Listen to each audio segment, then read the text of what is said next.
finally arrived at Puerto Princesa Airport.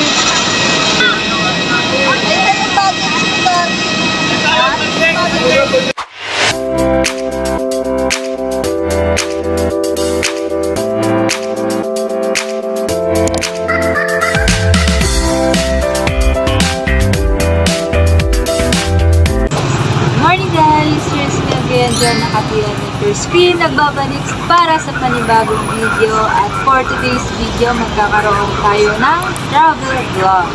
Sasama ko kayo sa 5 days and 4 nights namin dito sa Puerto Princesa and El Nido, Palawan with my family. So, from the world itself, family, sila po yung makakasama ko sa vlog na ito. At this moment, hinaantay namin yung tour bus namin, which is, this is our first day here in Puerto Princesa, Palawan. At 7:30 na ng umaga, pero wala pa sila. Pero nag-update naman sila na pinipigan pa yung iba namin mga kasamahan para sa mga joiners trip. Mabilis ang recall lang sa mga nangyari kanina. Ang flight namin ay 4 o'clock ng umaga. Nakarating kami dito ng 5:20. Actually, 1 hour lang yung binahe namin from Manila to Puerto Princesa Airport.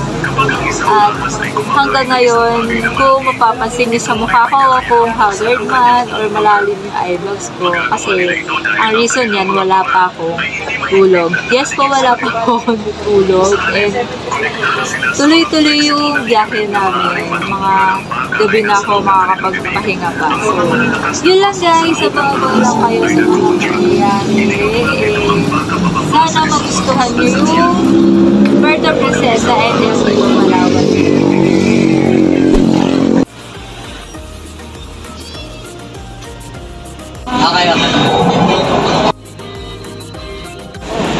Mother Earth, are you excited to go underground river? Di ba, pangarap mo lang yun dati? Sabi mo, nakikita mo lang yun sa postcard. Tapos gusto mo mapuntahan. Finally, mapupuntahan mo na. 5 minutes pa, we will reach the Sabang area.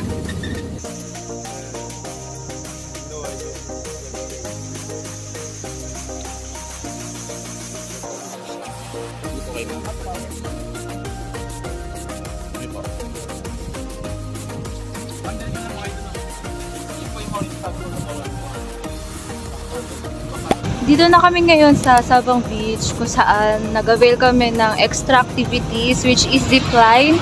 Ang zipline nila ay 600 each per person. Then from there hanggang tatawid sa may isla na yan. Then yung bagsak namin. Then magkakaroon lang kami ng 10 minutes trekking bago kami makarating doon sa pinakataas, bago kami makapag-zipline.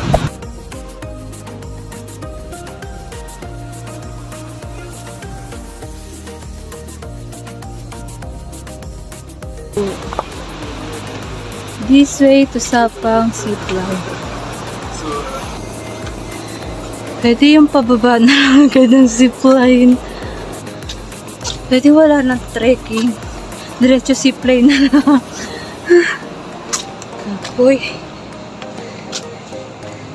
Gusto niyan. Ay, namin pala. Ay, nakarating na din kami sa taas ng zipline.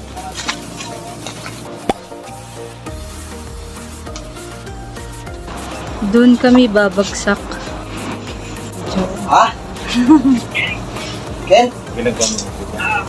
Sige, bago kay Golde. Ha? Okay lang. Matapang na person tayo ngayon. Bye-bye!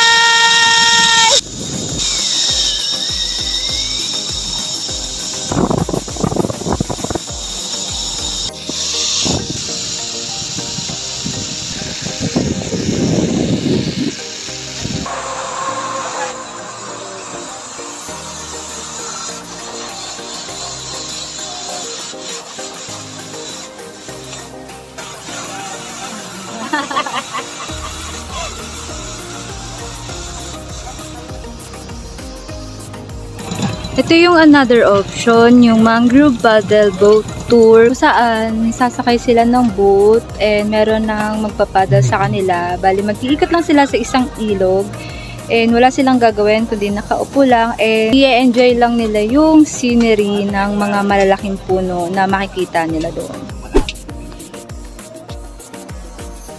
We're for the lunch buffet. Included na sa pinayaran naming package sa Underground River. And ayan yung mga food nila. Yan, may soup. Tapos may mga fruits. May mga pork, chicken, salad, may tea.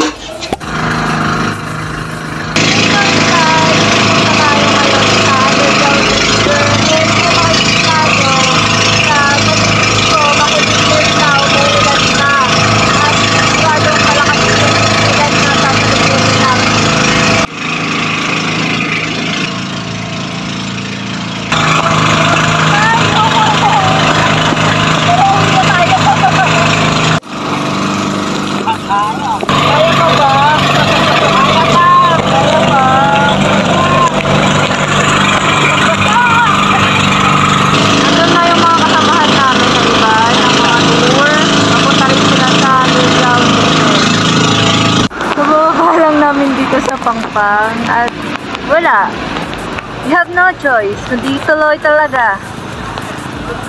Naliligo na kami, napaaga yung ligo ko and papunta na kami ngayon, paulit-ulit ako sa Underground River, basang-basa na ako, naka-jacket pa ako.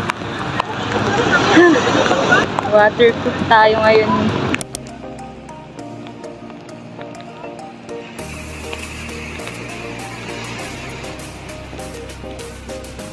At Underground River, Puerto Princesa, Palawan. Ang galing lang guys kasi kung kailan bumaba kami ng bangka, tsaka lang tumila yung ulan.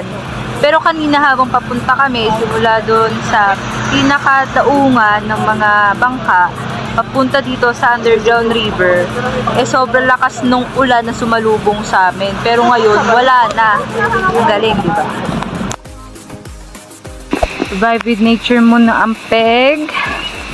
Helmet check. Vest check. Chinelas. No check. Alo. Kita nyo na. Ayan yung Underground River. And binigyan kami ng audio device kung saan mamaya i-discuss sa amin kung para saan yung audio device.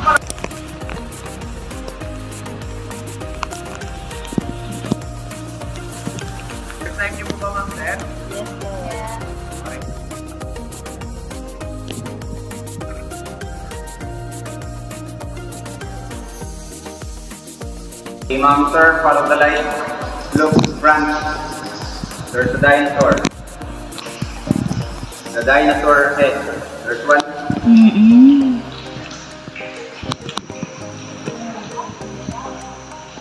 Dinosaur head. And the next one is the small T-Rex like crocodile. Cucumber. Sayote, 1/4 kilo. Red chai or the Chinese cabbage. Peanut. Eggplant.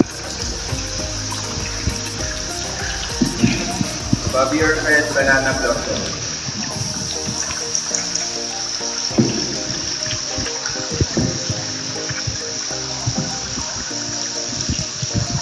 Carrot. Left side, chicken breast, like chicken joy. Jellyfish.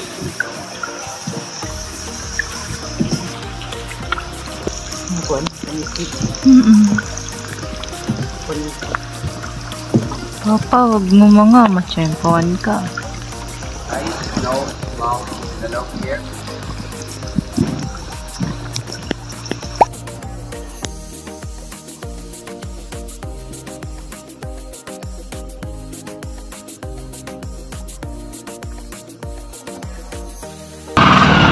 Dadaong na naman ang umuulan. Nandito kami guys sa isang waiting area kung saan nag-change outfit kami kasi kung mapapansin nyo sa mga previous clips, basang-basa kami. At inaantay namin dito yung next van na maghahatid sa amin sa Palawan, El Nido, Palawan, para sa accommodation namin. Saan kami mag-stay ng almost 4 days. Tama ba? 4 days. Basta mga 4 days and 5 nights doon sa El Nido, Palawan. For the haggard ang mga person abang nag-aantay. Dahil wala pa rin kaming matutulog. Natutulog-tulog lang kami live doon sa biyahe kanina papunta dito sa waiting area. Summarize ko pa ba guys yung mga nangyari ngayong araw sa first day namin? Siyempre, oo, share ko na lang din. Bale, yun nga, sobrang ganda nung tour guide na nasakyan namin. Super detailed siya kung magbigay ng mga facts about sa Palawan na pupuntahan namin. And super galing niyang mag-communicate ba sa mga foreigner kasi habang nag-explain siya is through English. So, naiintindihan nung kasama namin foreigner yung lahat ng daloy ng tour namin kanina. Bale, ang first na pinuntahan namin kanina ay yung mangrove paddle boat. Kung saan doon merong dalawang activities. Yun yung paddle boat, nasasakay ka ng bangka, and yung zip line. Doon yun sa may Sabang Beach. Kung nakita nyo sa mga video. So, ang ginawa namin doon ay sumakay kami ng zipline. And yung iba namin kasamahan, doon naman sila sa paddle boat. Then, after nun, pumunta kami sa Daungan, sa may subterranean park. I don't know, basta yun. Ilalagay ko na lang siguro sa gilid o dyan sa baba kung saan yun. Then, sumakay kami ng bangka. Tapos, pumunta kami sa underground river kung saan doon pumasok kami sa loob ng kuweba na almost 1.5 kilometer yung lalakbayin nyo sa loob ng kuweba tapos babalik kayo. Then yun nga, habang papunta kami dun sa river na yun, sinalubong kami ng malakas na ulan kaya basa-basa kami. Pero yun nga, travel is travel, package is package, kailangan nyong ituloy. Doon pala guys, sa sinakyan naming zipline, 600 each yun. So, tatlo kami, naka 1.8 kami. Then, sa paddle boat ay 350 per box. Then, yung underground river, kasama na kasi sa package na inabil namin yun sa isang tour. Tapos, nagbayad din pala kami ng 10 pesos para sa entrance fee at 150 each para sa environmental fee doon sa underground river. Kasama na rin yung buffet lunch, kaya wala na kayong popobrabahin sa tanghalian kasi kasama na siya doon. This time, papahinga na muna ko guys. Update ko na lang kayo kapag nakarating na kami doon sa accommodation namin. At pagpapahinga na rin kami doon ng tuloy-tuloy. Dahil bukas, maaga na naman kami for another tour. Yeah, keep watching lang guys para alam nyo yung takbo na travel na.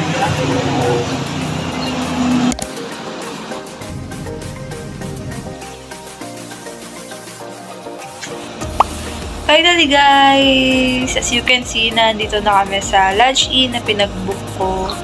At tomorrow, maaga tayo gigising. Bali, 7 to 8 breakfast, 8:20 to 8:40. Susunduin na kami ng tour guide namin para sa tour namin sa ABC para sa mga susunod na araw. Kaya magpahinga na tayo and kita-kits na lang tayo sa susunod na video. Bye-bye!